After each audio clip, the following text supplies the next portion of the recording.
Hello chaps, welcome to John Robson Guitar Tuition once again. As always, I do hope you're well. Now, if you are one of those kind of intermediate level guitar players who often thinks, you know what, I'd love to be able to play some fast stuff every now and again, but it's probably beyond me, so I'm not even going to go there. Can I just respectfully suggest that you think again on that score, because it's really not as difficult as you might think. Now, in a world that's populated by guitar players like Yngwie Malmsteen and Herman Lee and Steve Morse, I'm not going to look you in the eye and say that I'm a fast guitar player, because clearly I'm not. What I can do though is produce a reasonable turn of speed, hopefully at a time when it serves the song in a musical fashion. There are four main techniques that you need to get your head around, and here they are in action.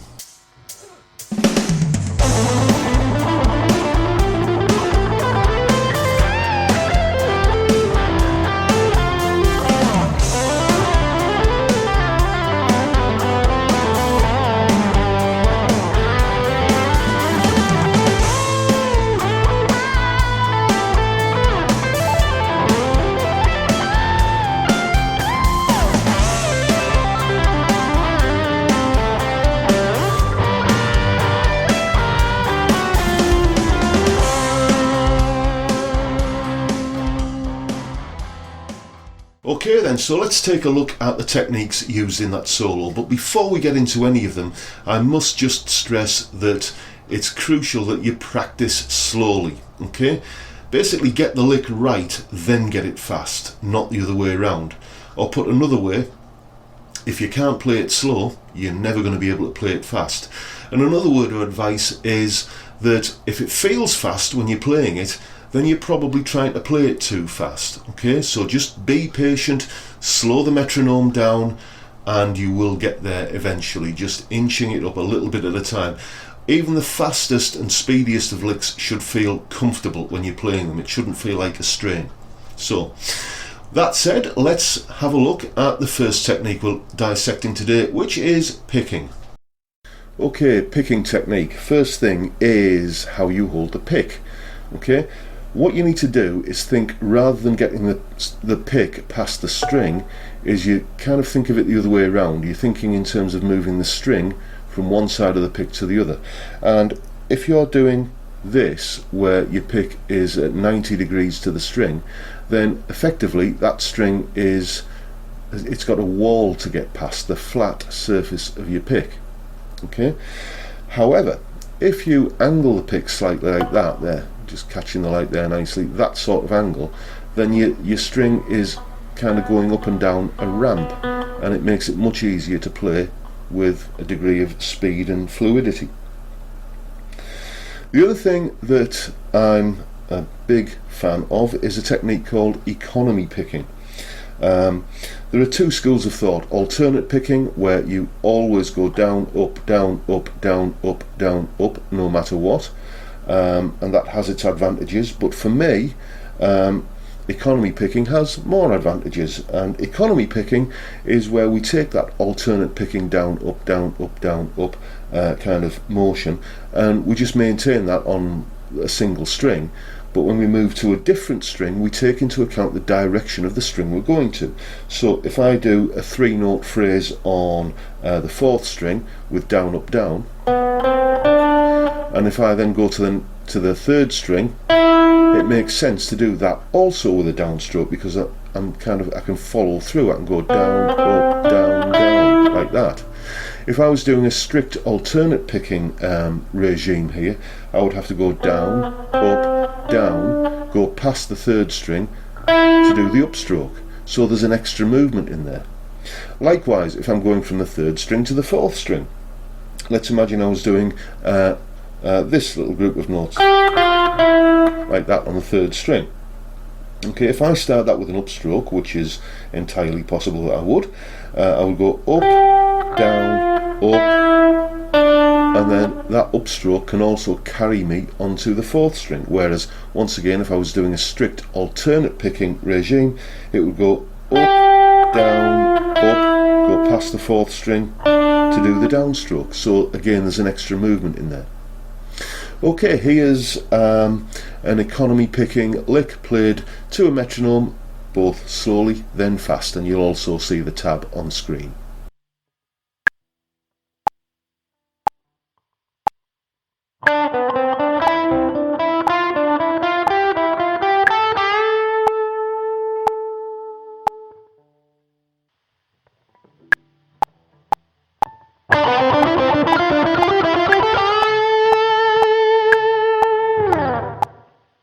And I guess the opposite of picking is where you play nothing but hammer-ons and pull-offs.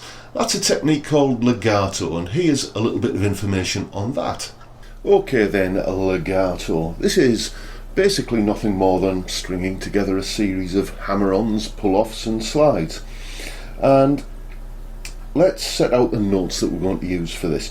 Basically, all of these examples are in the key of A natural minor, or the A Aeolian mode, or if you prefer, the C major scale. And basically, we're going to take 6 notes from that scale. We're going to use the B, C, D at the 7th, 8th and 10th frets on the 6th string, and then the E, F, G at the same frets on the 5th string. So try doing this, just try making a little run that goes up via hammer-ons like this. Okay, and when you're going from the 6th string to the 5th, or from the 4th string to the 3rd, or so on, basically when you're moving in this direction from string to string, you tend to need to do that with a pick. However, when you're coming back, and let's do the kind of reverse of that with pull-offs, when we're coming back, we'll go and do that with a hammer on. That note was just hammered on with my little finger there. So we can go up and come down like that. Okay, and that's a nice little lick that you can work up to speed.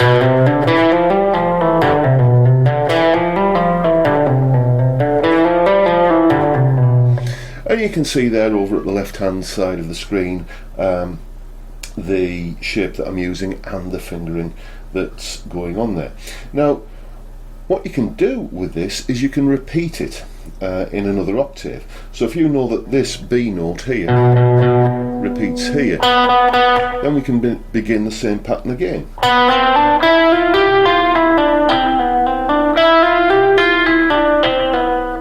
And then if you know that this B note here repeats here, then you can do the same pattern again here. And this kind of repeating a pattern over 3 octaves is pretty standard practice really. You find it in the work of people like Steve Vai, Joe Satriani, Kirk Hammett. Loads of these guys use this little trick of taking a 6 note, or usually 6 notes, but it can be any number of notes you want, and going like that, and then moving up to here. And as you can hear, it works perfectly well with economy picking as well. So you could create a little legato run that goes maybe something like this.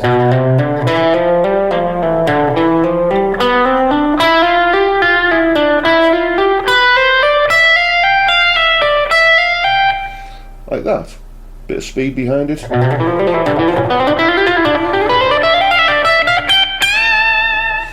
Finish on a bend, as always. It's always a good ploy to kind of put a big long sustained bent note in after a fast and furious run like that.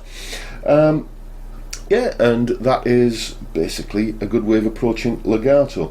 The lick that you're going to see next to a metronome is just using the top 2 positions of that. So it's basically using that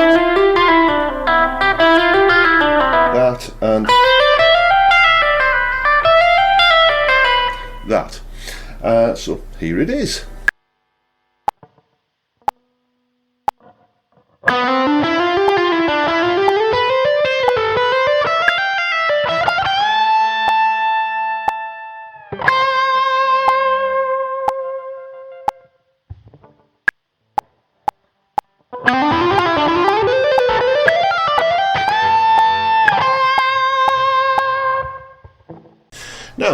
Going back to that economy picking idea again, the logical conclusion of that is that you could use a single pick stroke to cover multiple strings. And if you do that, it has a name. It's called sweep picking. Here's some info on that. Okay, here's the deal with sweep picking. What we're going to be doing is playing 2 arpeggios across 5 strings. Now, the fingering for the first arpeggio is 12th fret, 5th string with your 4th finger. Then 10th fret, 4th string with your 2nd finger. Then 9th fret, 3rd string with your 1st finger. Then 10th fret, 2nd string with your 2nd finger. 8th fret on the 1st string with your 1st finger. Then reach up to the 12th fret with your 4th finger on the 1st string. So, and that is an A minor arpeggio. The second arpeggio we're going to be using is a C major arpeggio, which starts with your 4th finger at the 15th fret on the 5th string. So that's that. Then 14th fret, 4th string with your 3rd finger rather. Then 12th fret, 3rd string with your 1st finger. Then 13th fret on the 2nd string with your 2nd finger. Then 12th fret on the 1st string with your 1st finger. Then we reach up to the 15th fret on the 1st string with your little finger. So those are the shapes. You'll see them in tab as well. What we're actually doing with the picking hand is not a series of downstrokes. Okay, you're not going down, down, down, down, down like that. What you're actually doing is one continuous downstroke like this.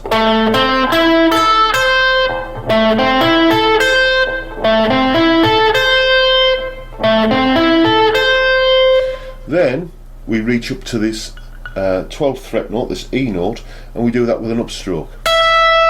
So we've got,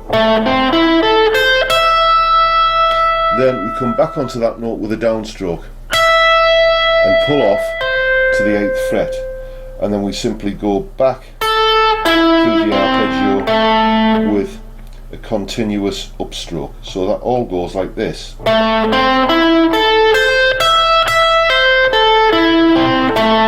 So that's one continuous downstroke, upstroke, downstroke and pull off, then one continuous upstroke on the way back up, and then we repeat that process on this arpeggio. One continuous downstroke, upstroke, downstroke, then one continuous upstroke, and we finish on this note here. Here it is to a metronome, played first slowly, then fast.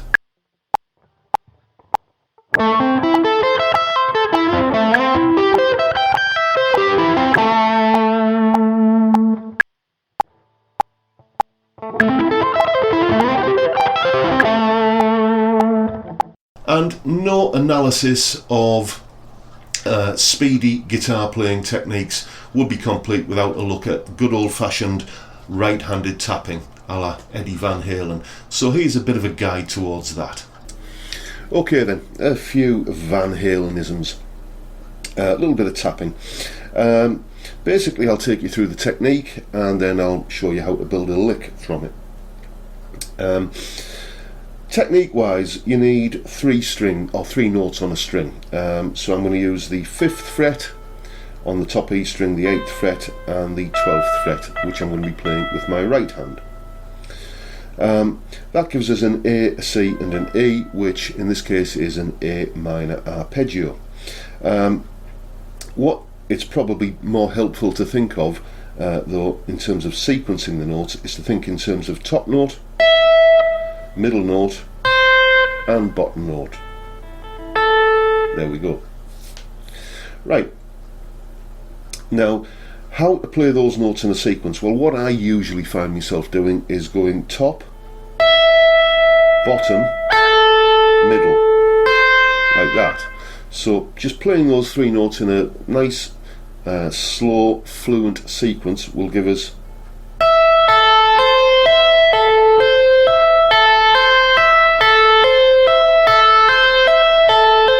that. Okay, and it's vital that you make sure that you're muting the strings, the other strings, with this hand here. You see my thumb is kind of anchored on the top of the fretboard there like that, and the heel of my hand is resting on the other strings just to keep them quiet so you don't get any extraneous noise when you're kind of tapping away at the fretboard. So once you've done that, you need to start thinking about being able to move to another string, and this is how I do it. Okay, I'll play that little sequence that you've heard there.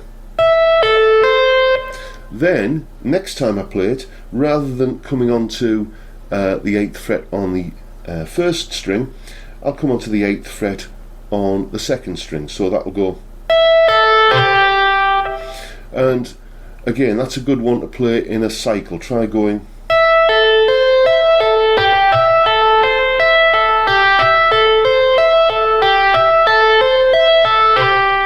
like that. Okay, I'm also muting the second string if I just play it here with the side of my first finger here, just so that when I come off that note I don't pull off to the open string and cause something like this, which we don't want, obviously. Right, if you look over at the left hand side of the screen right now, you should see the scale patterns that are involved here, and if you know your pentatonic scale shapes, you will recognise that my left hand is playing pattern number 1 and my right hand is going to be playing pattern number 3.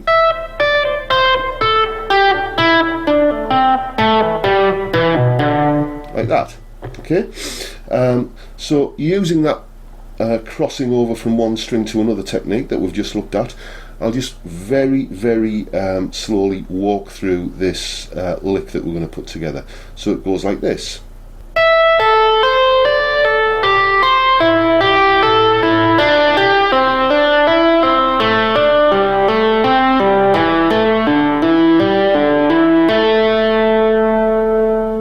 And hopefully you can make sense of that. Here it is again with the tab.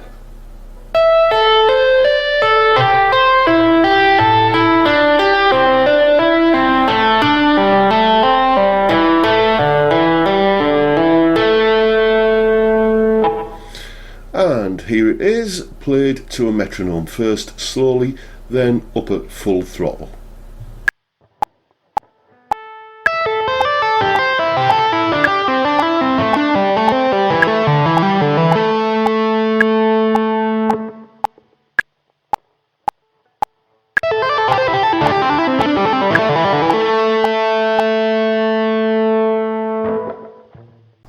And there you have it. Those are the techniques that I use in order to inject a little bit of widdly fiddly twiddly stuff into a guitar solo when the need arises. I hope you found these useful, and as I said, be patient, practice slowly and diligently, edging that metronome up a little bit at a time, and before too long at all you will begin to notice that you can pull some rather impressive licks out of the bag. Now then, in case you're wondering about this guitar that I've been holding throughout the video, this is another guitar which has been donated to Guitars for Good Causes by a very kind viewer to this channel. You know who you are, thank you so much. Basically, I'm going to be doing a full-on review of this guitar in an upcoming video, so keep your eyes open for that. It's a rather unusual guitar, as you will find out when you see that review. If you don't know what Guitars for Good Causes is, I'll just briefly run down that. Basically, it's a GoFundMe campaign that I've started, and you can donate to that via the link below this video. And what happens is I use those donations to go out and buy guitars, which I then review on this channel. And then the guitars are sold with proceeds going to a place called Zoe's Place, which is a charity in Middlesbrough which provides palliative, respite and end-of-life care to children under 5 with terminal illnesses. A brilliant cause that I'm more than proud to support. So this guitar will be getting sold with proceeds going to Zoe's place, as I said. And let's not forget that I also have a competition running at the moment. Basically, you can win yourself a fantastic little Blackstar Fly 3 amplifier. All you got to do is look at the video that I've linked underneath this video, and you'll find out all of the details on how to enter that competition. This channel stands at about 5,500 subscribers at the moment, and the closing date for the competition is as soon as I reach 6,000 subscribers. So you still got time to basically have a crack at it. So why not give it a go? You got nothing to lose. And talking about having nothing to lose, I also offer guitar lessons, and if you live on Teesside in the northeast of England, you can come along for tailored one-to-one guitar tuition, or wherever you are in the world, you can have a lesson via Skype, and your first one is free, whichever way you do it. So as I said, you've got nothing to lose, so give me a shout via the details at the end of this video and we'll set up a lesson for you. And before we wrap up today, here's a little bit of news concerning one of the more recent Guitars for Good Causes guitars.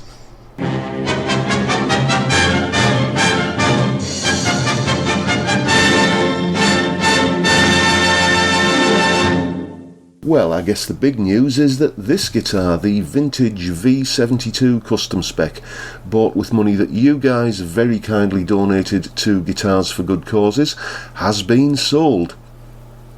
On Saturday, one of my students was here for his lesson, and he took a real shine to the guitar and asked me how much it was on sale for. And I said, well, it cost 280 quid, so that's the starting point. He said, well, would you take 280 for it now? And I kind of thought about it and thought, well, yes, because there's going to be no shipping costs or eBay fees or anything like that to pay on it. So, yeah, we agreed on that price. And later that day, he popped down to the house with a big cash-filled envelope and collected his guitar. I've just been to the bank this morning and paid that money in. So now, let's head off over to Zoe's place and make a donation.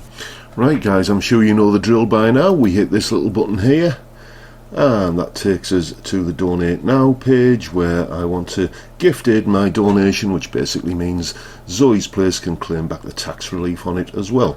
Donate with PayPal, and we'll just wait for the page to load. This is the bit I usually edit out, and we want to enter £280. So hit next. Here we go. Let's just accept the cookies there, and there we go. We're donating £280 to Zoe's place. Donate now. You've donated £280 to Zoe's Place Baby Hospice. Once again, job done. Thank you guys for your donations. This is really making a difference. So there you go, folks. Thank you so much for all of your support with this cause. It really does mean a lot. And until next time, stay lucky. Bye for now, folks.